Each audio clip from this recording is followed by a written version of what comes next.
नमस्ते प्यारे बच्चों, स्वागत है आपका अपने चैनल श्योर पाठशाला पर। जैसे कि आप देख रहे हैं लगातार वीडियो को, इससे पहले हमने वीडियो डाल रखे हैं। आज हम उसी क्रम में एक और वीडियो डाल रहे हैं और आज की जो हेडिंग है वो ये है पतले लेंस द्वारा प्रकाश का अपवर्तन या लेंस मेकर सूत्र, इस नाम से भी जाना जाता है। तो आप इसको हेडिंग डालिए। हेडिंग है पतले लेंस द्वारा प्रकाश के अपवर्तन का सूत्र या लेंस मेकर सूत्र। ये इस नाम से भी आ सकता है, लेंस मेकर का सूत्र। और ये ना पूछा जाए तो पतले उत्तल लेंस द्वारा प्रकाश के अपवर्तन के सूत्र का निगमन कीजिए। इस दोनों नाम से ये आपको देखने को मिलेगा परीक्षा में। तो ये परीक्षा की दृष्टि से मोस्ट इम्पोर्टेंट रहता है। ये भी कहीं न कहीं किसी न किसी सेट में पूछा जाता है। अगर ये नहीं पूछा जाएगा तो इससे संबंधित न्यूमेरिकल पूछा जाएगा।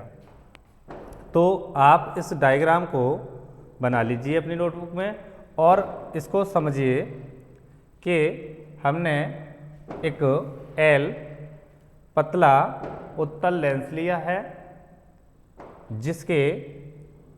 जिसके दो पृष्ठ हैं P1 और P2। इनकी वक्रता त्रिज्याएं कैपिटल R1 और R2 हैं। P1 से U दूरी पर एक बिंदु वस्तु O स्थित है जिसका प्रतिबिंब I डैश पर बनेगा।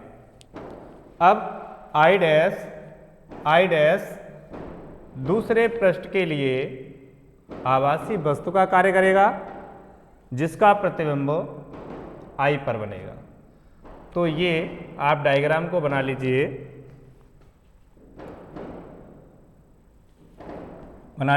फिर हम इस चित्र के बारे में थोड़ा सा लिखेंगे। ये हमारे पास लेंस है, इसके बारे में हम थोड़ा सा लिख लें। तो लिखें प्यारे बच्चों, माना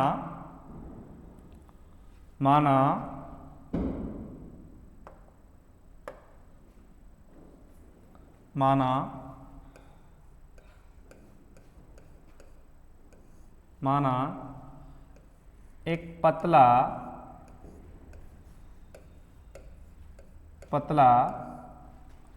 उत्तल लेंस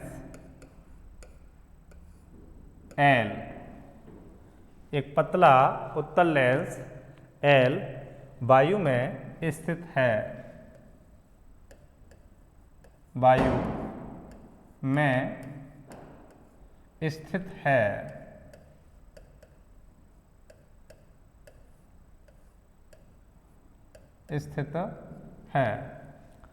आप इस डायग्राम को समझ पा रहे होंगे। मैं एक बार फिर इसको समझा दे रहा हूं आपको कि ये है मुख्य अक्ष और ये है पतला उत्तल लेंस। इसके पदार्थ का अपवर्तनांक है n है और इसके जो ध्रुव हैं दोनों पृष्ठों के P1 और P2। जब प्रकाश किरण विरल माध्यम से सघन माध्यम में प्रवेश करती है तो ये इस ओर हमने लिया वायु, इसको एक नाम दे दिया, ये एक नाम दे दिया। इसका मतलब है कि इधर भी वायु है, इधर भी वायु है, दोनों तरफ माध्यम कैसा है, समान है।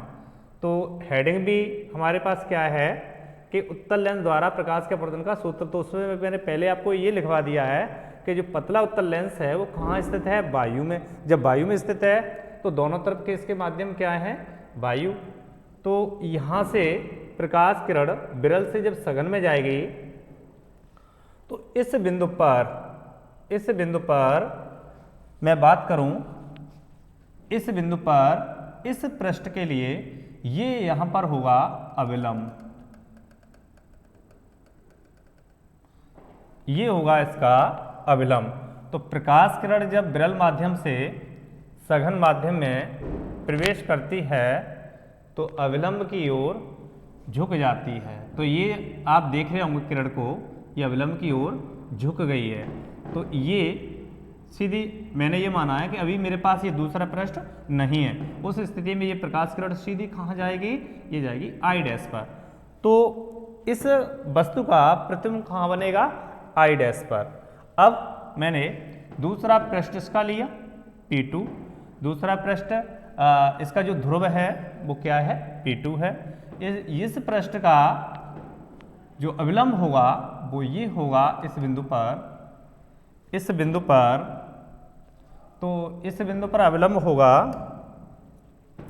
यहाँ से, तो ये ऐसे इस तरीके से मैं खींच दूँ, और यहाँ से जब प्रकाश किरण ये सघन से, पहले कहाँ से गई है, विरल से सघन में, और फिर सघन से विरल में। तो जब सघन से विरल में जाती है तो अविलंब से दूर हट जाती है। तो अविलंब से हम देख रहे होंगे कि ये प्रकाश किरण दूर हट गई है। ये जब दूर हटी है तो प्रतिबिंब कहाँ बनेगा, प्रतिबिंब बनेगा ये, प्रतिबिंब कहाँ बनेगा, प्रतिबिंब बनेगा ये आई पर।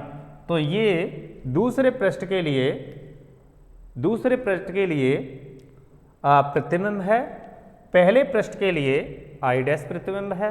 तो इसके बारे में हम लिखेंगे, माना एक पतला उत्तल लेंस L वायु में स्थित है जिसके पदार्थ का अपवर्तनांक n है। लेंस के पदार्थ का अपवर्तनांक क्या है, n है। तो इसको हम लिख लेंगे स्थित है, इसके लेंस के, लेंस के पदार्थ का अपवर्तनांक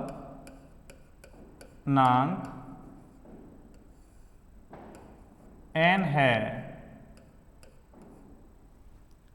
यह लेंस दो पृष्ठों से मिलकर बना है जिनकी वक्रता त्रिज्याएं, तो ये भी लिख लेंगे, ये लेंस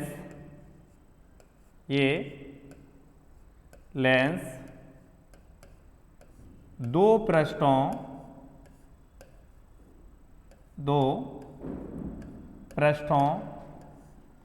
से मिलकर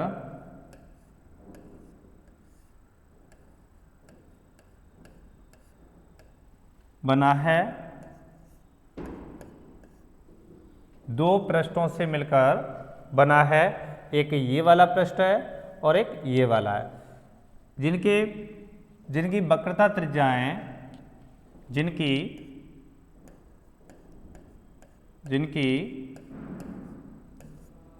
वक्रता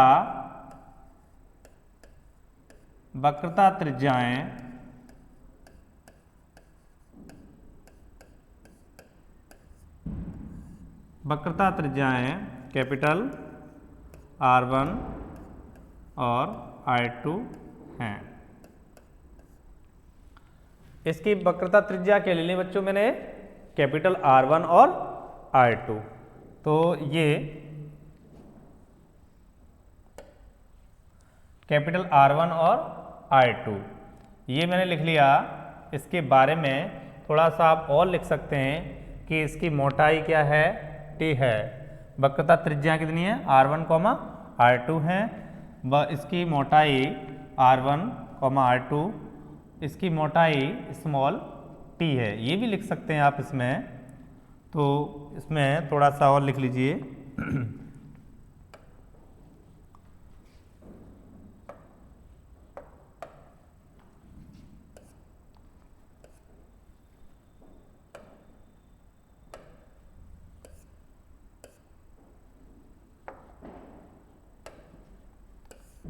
तो प्यारे बच्चों ये आपके समझ आ गया होगा।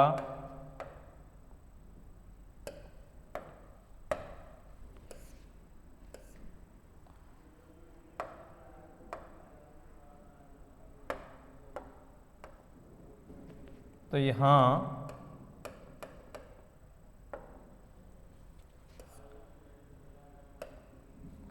आप इसको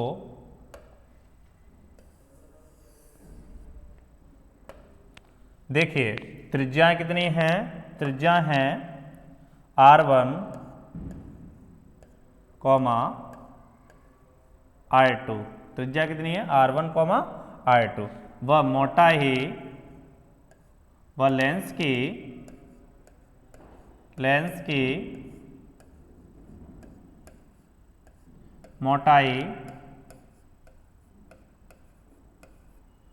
मोटाई स्मॉल t है। लेंस के प्रथम पृष्ठ के ध्रुव P1 से, ये प्रथम पृष्ठ है और ये द्वितीय पृष्ठ है। इसकी त्रिज्या कैपिटल R1 है और इसकी त्रिज्या कैपिटल R2 है। तो ये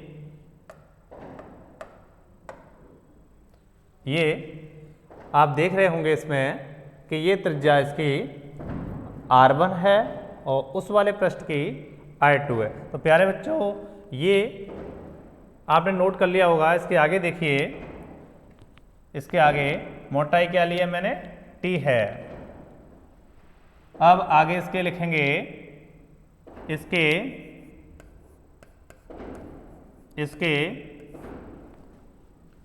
इसके ध्रुव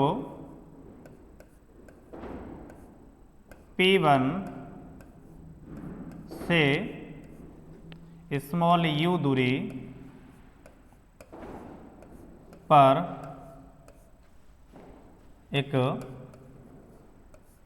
बिंदु वस्तु O स्थित है, जिसका प्रतिबिंब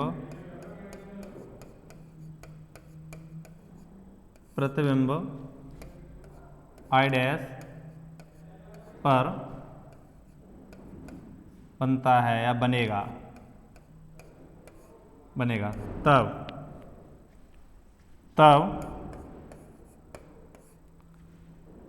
अपवर्तन के सूत्र से। तो प्यारे बच्चों, यहाँ तक आपने नोट कर लिया होगा। इसका स्क्रीनशॉट ले लीजिए आप और इसके आगे देखिए,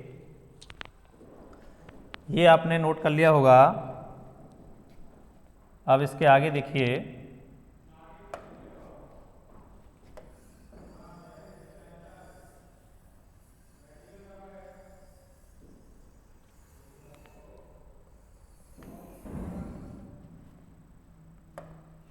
इसके आगे देखिए। तो इसके आगे हम लिखेंगे गोलीय पृष्ठ पर अपवर्तन के सूत्र से। गोलीय पृष्ठ, इसके आगे लिखेंगे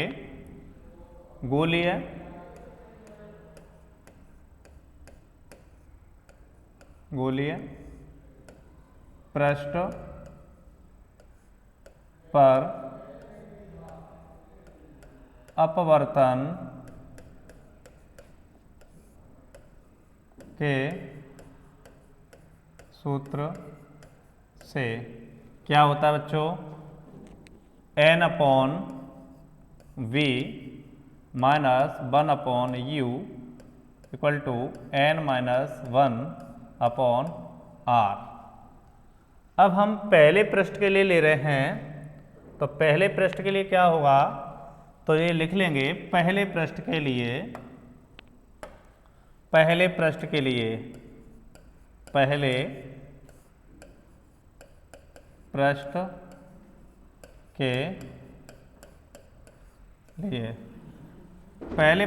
क्या होगा?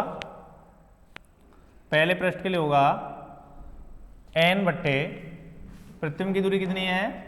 v डैश, n बट्टे v dash minus 1/u equal to n-1 बट्टे r1। इसको समीकरण नंबर देंगे 1।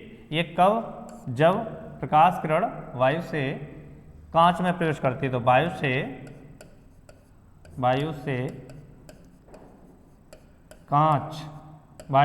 कांच में, पहली कंडीशन। दूसरे पृष्ठ के लिए लेंगे बच्चों, दूसरे पृष्ठ के लिए, दूसरे पृष्ठ के लिए लेंगे, दूसरे पृष्ठ के लिए, दूसरे पृष्ठ के लिए, तो पुनः फिर अपवर्तन के सूत्र से क्या लिखेंगे। अब हम बच्चों ये देखेंगे कि प्रकाश किरण अब कहाँ जा रही है। क्या हुआ, प्रकाश किरण अब कहाँ जा रही है, अब कांच से वायु में जा रही है, तो अपवर्तनांक बदल जाएगा। तो ये लिखेंगे हम 1/n अपॉन प्रतिबिंब की दूरी कितनी है v,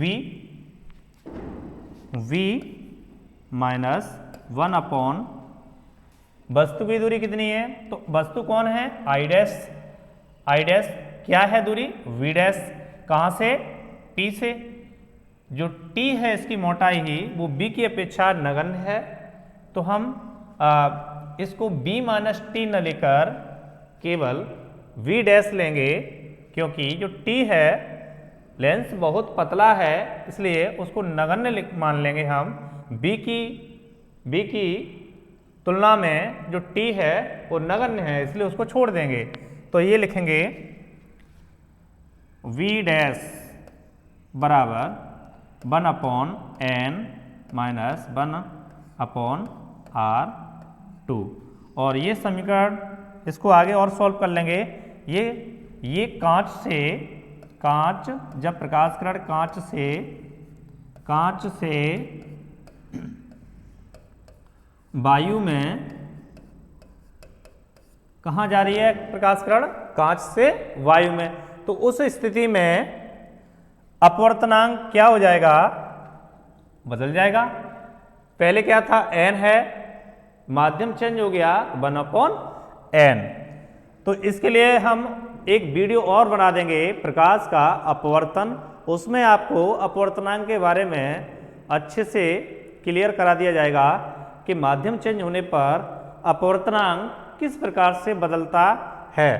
तो अभी आप इस वीडियो में इस डेरिवेशन को समझिए, और जो भी कोई प्रॉब्लम है उसको कमेंट बॉक्स में लिखिए। इसको आगे कैसे सॉल्व करेंगे बच्चों, तो यहाँ दोनों तरफ n का करेंगे मल्टीप्लाई, तो n का मल्टीप्लाई करेंगे यहाँ, तो ये हो जाएगा n का मल्टीप्लाई कर लेंगे दोनों तरफ, तो क्या मिलेगा, तो ये हो जाएगा आपका, यहाँ लिख लेते हैं, ये मिलेगा n/v माइनस n से n कट जाएगा, इसमें मल्टीप्लाई किया मैंने, तो यहाँ n लिख लीजिए। एक मिनट, इसको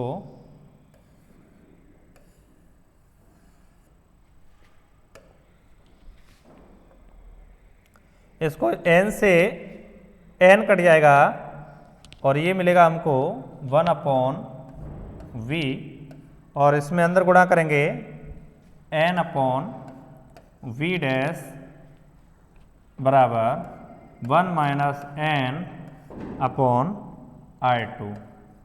और इसको समीकरण नाम देंगे सेकंड।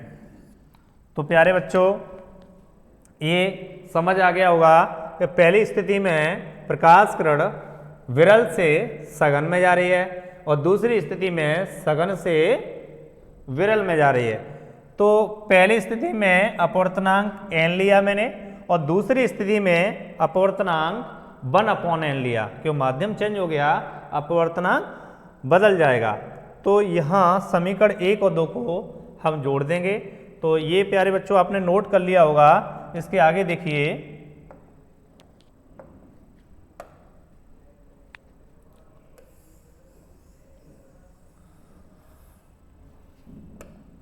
देखिए, और लिखेंगे इसको समीकरण 1 व 2 को जोड़ने पर, 1 और 2 को जोड़ेंगे समीकरण को, तो क्या मिलेगा, n/v dash minus 1/u plus इधर 1/v माइनस n/v डैश, इधर ये है n-1/r1 माइनस, ये माइनस कॉमन ले लेंगे तो ये हो जाएगा n-1, तो ये हो जाएगा n-1/r2। मैंने कॉमन ले लिया यहाँ पर माइनस, तो ये हो जाएगा आपका n-1/r2। यहाँ ये इससे कट जाएगा, ये इससे कट जाएगा, ये इससे कट जाएगा, इसको लिख लीजिए। ये है हमारे पास n/v डैश, इनको आपस में काट लेंगे, n/v डैश n/v डैश, क्या बचेगा बच्चों 1/v माइनस 1/u बराबर, इन दोनों में कॉमन क्या मिलेगा मुझे n-1 और ये 1/r1 माइनस 1/r2। तो यहाँ तक बच्चों कर लिया होगा आपने। इसके आगे देखिए,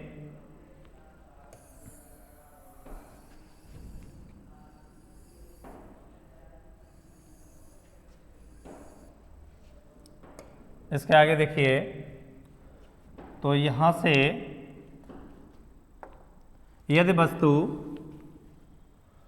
वस्तु अनंत पर स्थित है तो प्रतिबिंब कहाँ बनेगा, फोकस पर। तो इसे लिखेंगे यदि u बराबर अनंत तब f बराबर v, तो 1/f माइनस 1/अनंत बराबर n-1 1/r1 माइनस 1/r2। ये हमको एक डेरिवेशन प्राप्त होगा पतले लेंस के लिए अपवर्तन का सूत्र।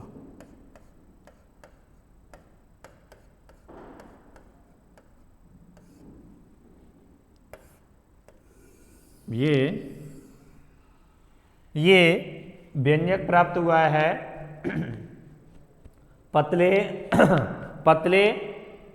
लेंस द्वारा प्रकाश के अपवर्तन का सूत्र, इसी को हम कहते हैं लेंस मेकर सूत्र। तो प्यारे बच्चों, इस वीडियो में आपको यदि कोई समस्या है तो आप उसे कमेंट बॉक्स में लिखिए और बताइए। मैं कमेंट बॉक्स को देख पा रहा हूँ, जो बच्चे जुड़े हुए हैं। इसमें किसी भी तरह की आपको कोई प्रॉब्लम है तो उसको बताइए।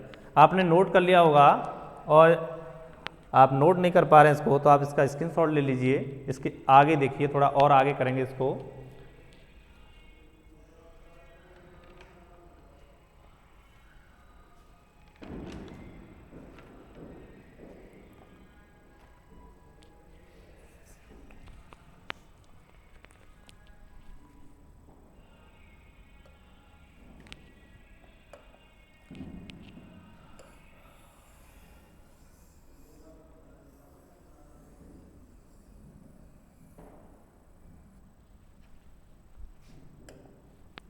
तो यदि मैं वायु में फोकस दूरी लेता हूं तो क्या मिलेगी मुझे, वायु में फोकस दूरी,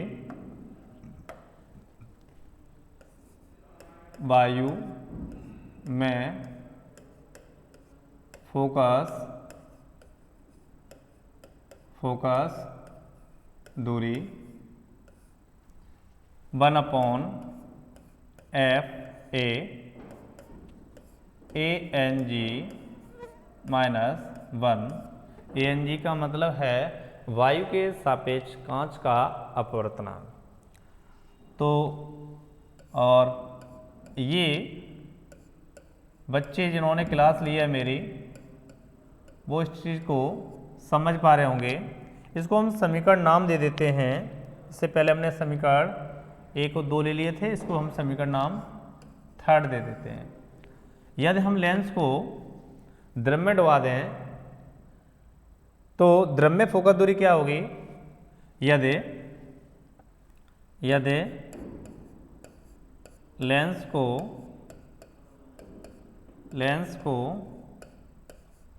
द्रव्य में डुबो दिया जाए तब क्या होगी फोकस दूरी? 1/FL LNG minus 1/R1 minus 1/R2। इसको समीकरण नाम दे देंगे 4। तो समीकरण 3 और 4 ले लिया हमने। 3 वाला क्या है? वायु में फोकस दूरी, और फोर्थ क्या है? द्रव्य में फोकस दूरी, लिक्विड।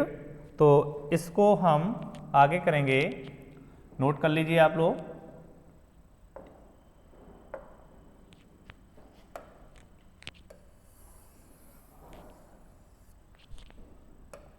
उम्मीद है मुझे आपने नोट कर लिया होगा बच्चों।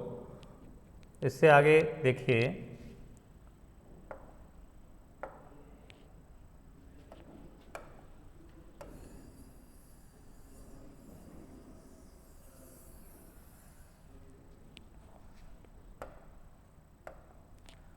समीकरण 3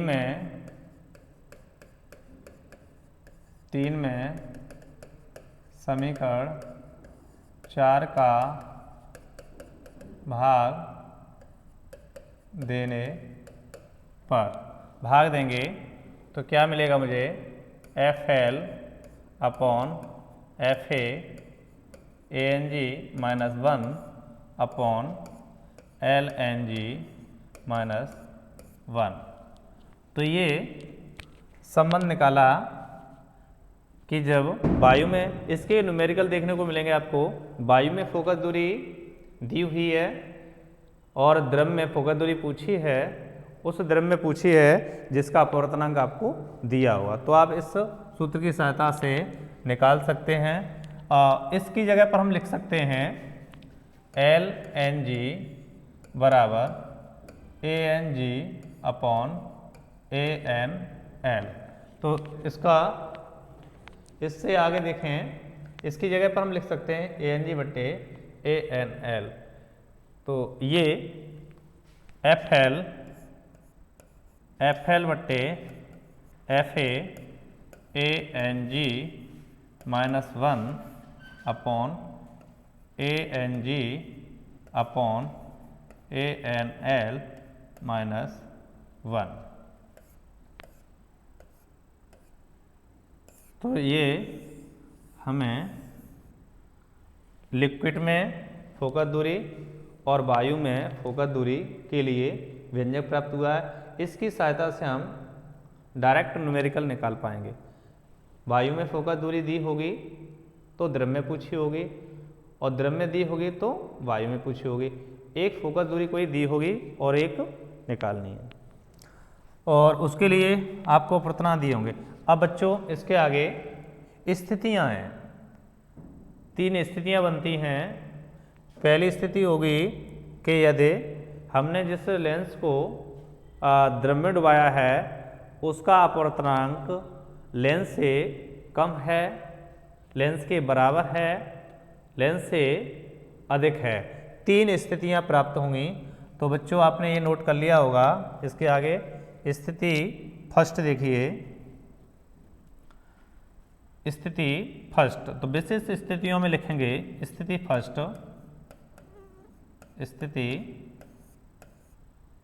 फर्स्ट, ये क्या है? यदि ANG greater than ANL, ANG greater than ANL, या इसको आप लिख सकते हैं ANG या ANG upon ANL greater than 1, और ये वैल्यू किसकी है, एल एन जी की। तो मैं लिख सकता हूं इसको, या L N G greater than 1। कांच का पूर्णांक द्रव से अधिक है, उस स्थिति में यदि हम यहाँ वैल्यू लगाएंगे, जैसे मैंने ए एन जी को मान लिया 2 और ए एन एल को मान लिया 1, तो मैं यदि यहाँ वैल्यू लगाऊं तो मुझे एफ एल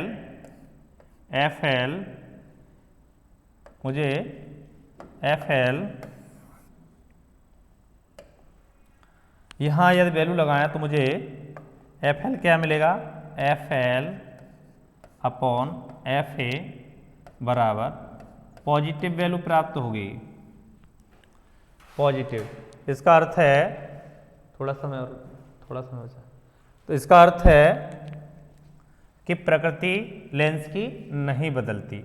उत्तल लेंस है तो उत्तल लेंस की तरह ही कार्य करेगा, और अवतल लेंस है तो अवतल लेंस की तरह ही कार्य करेगा। तो प्यारे बच्चों, ये आपने नोट कर लिया होगा। इसके आगे देखिए, थोड़ा सा नोट करिए प्यारे बच्चों यहाँ तक। इस स्थिति में हम क्या देखेंगे कि लेंस की फोकस दूरी बढ़ जाती है। हम कहेंगे प्रकृति नहीं बदलती, उत्तल लेंस की भांति कार्य करता है, और अवतल लेंस की भांति कार्य करता है, लेकिन फोकस दूरी बढ़ जाती है। तो ये प्यारे बच्चों आपने नोट कर लिया होगा। अब केस लिखेंगे दूसरा। इसमें यहाँ आप लिख लेते, ये मैं बोल रहा हूँ, आप नोट कर लेना। आप लिखेंगे प्रकृति नहीं बदलती, उत्तल लेंस की भांति ही कार्य करेगा, और अवतल लेंस की भांति ही कार्य करेगा, लेकिन फोकस दूरी बढ़ जाती है। तो प्यारे बच्चों, ये केस फर्स्ट हो गया, यानी स्थिति फर्स्ट। अब हम देखेंगे स्थिति सेकंड। तो स्थिति सेकंड देखेंगे।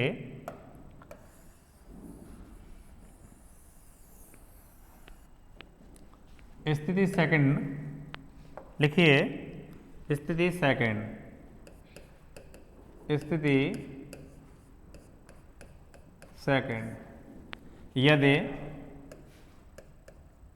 यदि ए एन जी बराबर ए एन एल, इसका मतलब है कि हमने जिस द्रव में डुबाया है उसका अपवर्तनांक लेंस के अपवर्तनांक के बराबर है। ठीक है, उस स्थिति में हम क्या प्राप्त करेंगे कि F L upon F A बराबर, जब ये दोनों बराबर होंगे उस स्थिति में आपको यहाँ पर अनंत मिलेगा, यानी एफ एल बराबर अनंत। ठीक है, तो यहाँ बच्चों आप लिख लेंगे, थोड़ा सा आप इसे नोट करिए, उसके आगे लिख लीजिए, प्रकृति बदल जाएगी, प्रकृति बदल जाएगी,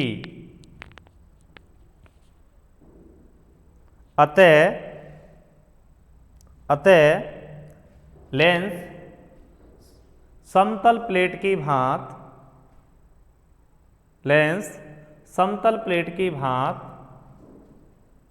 कार्य करेगा,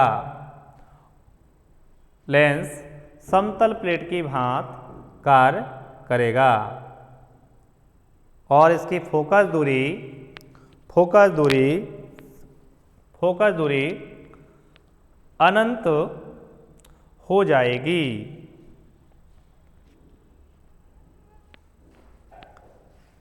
नोट कर लिया बच्चों। केस थर्ड लिखेंगे।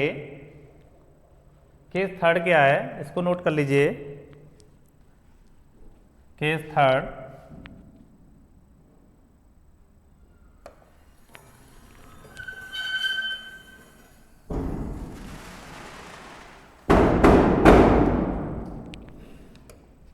कैथड।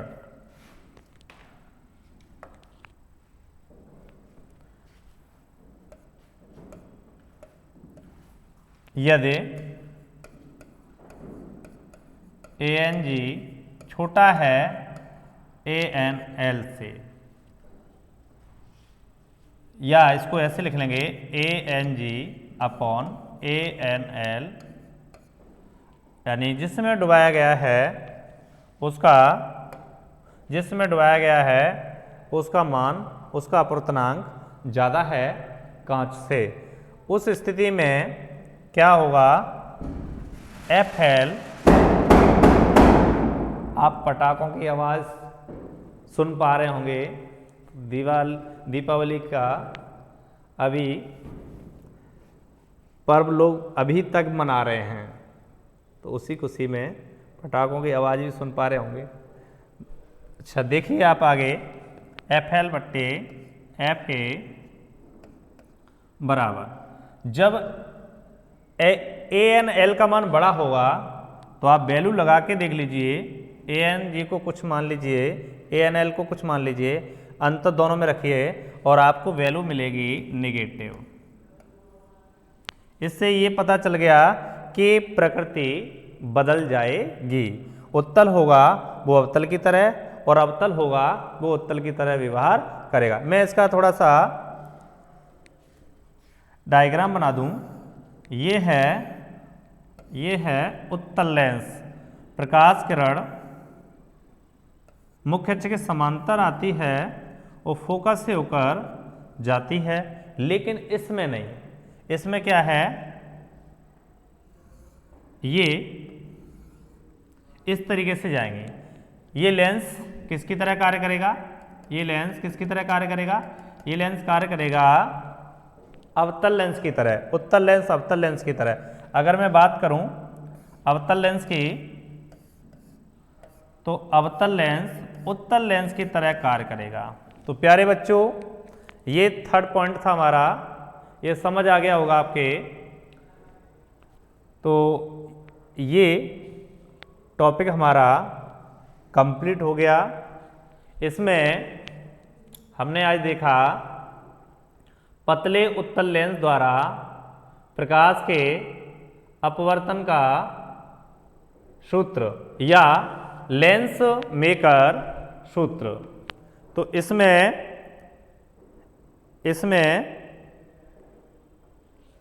आप ने ये भी फॉर्मूला पढ़ लिया, लेंस मेकर सूत्र, इसके नाम से भी आएगा और कभी कभी इसी नाम से भी आएगा, ठीक है। तो दोनों स्थितियों को आप याद रखें, ये परीक्षा के लिए मोस्ट इम्पोर्टेंट रहता है। इसका न्यूमेरिकल या ये डेरिवेशन पूछा जाता है, ठीक है। तो ये कंप्लीट हो गया है सेशन आज का। इसी के साथ आज हम आप लोगों से विदा लेते हैं। धन्यवाद। आपको ये वीडियो पसंद आई हो तो ज़्यादा से ज़्यादा इसको अपने दोस्तों में शेयर करें, चैनल को सब्सक्राइब करें और लाइक करें। आप जितना ज़्यादा लाइक करेंगे, मैं आपके लिए रोज़ एक वीडियो देता रहूँगा। जब तक आपकी परीक्षा 12th की आएगी तब तक आपको मैं भरपूर इस प्रकार के डेरिवेशन कराता रहूँगा, जिससे आप अच्छे नंबर ला सकें। अगर आप हमसे जुड़े रहेंगे और हमारे वीडियो को पसंद करते रहेंगे तो आने वाले समय में मैं आपके लिए अनसॉल्व्ड भी कराऊंगा। और इस कुमार मित्तल के जो न्यूमेरिकल रहते हैं, बच्चों की प्रॉब्लम रहती है न्यूमेरिकल की, तो उसके सीरीज बाय क्रम बाय आपको न्यूमेरिकल कराए जाएंगे। धन्यवाद।